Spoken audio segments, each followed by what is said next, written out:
Ok, donc le test de mobilité en rotation interne de l'épaule.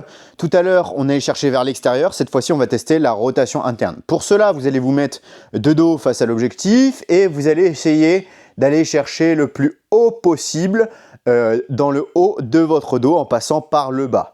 Et là, qu'est-ce qu'on va regarder? On va regarder sans forcer quelle est l'amplitude maximale et quelle est la différence entre droite et gauche. Attention à ne pas biaiser le test. J'avais fait exprès de mettre ma montre pour ce test pour vous montrer que ça peut vous limiter en amplitude. Donc pensez bien à enlever vos bijoux.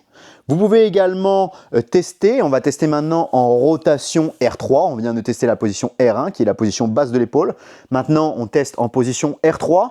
Et là, ce qui va être intéressant, c'est d'aller chercher à la fois la comparaison entre votre ancienne amplitude et la nouvelle. Donc je suis ici. Je teste l'ancienne amplitude ici, qu'on avait déjà testé auparavant, et je regarde où est-ce que je peux aller vers le bas. L'objectif, c'est pas forcément d'avoir la meilleure rotation ici interne possible. Ça pourrait être une norme, un peu moins que la parallèle. Si je devais regarder chez un athlète, c'est ça que je regarderais. Mais c'est surtout, est-ce que vous avez 180 degrés de battement entre le point A et le point B? Donc je viens regarder ici, me mettre bien parallèle, tester ma rotation et maintenant aller à la poser et voir si je suis capable d'avoir 180 degrés de battement ici.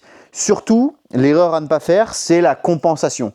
Ne compensez pas en emmenant votre omoplate vers l'avant, ce qui donnerait une rotation correcte ici et une rotation ici compensée par l'omoplate en se penchant un peu vers l'avant. Restez surtout bien droit, tenez votre coude haut et amenez cette rotation au maximum sans utiliser l'omoplate.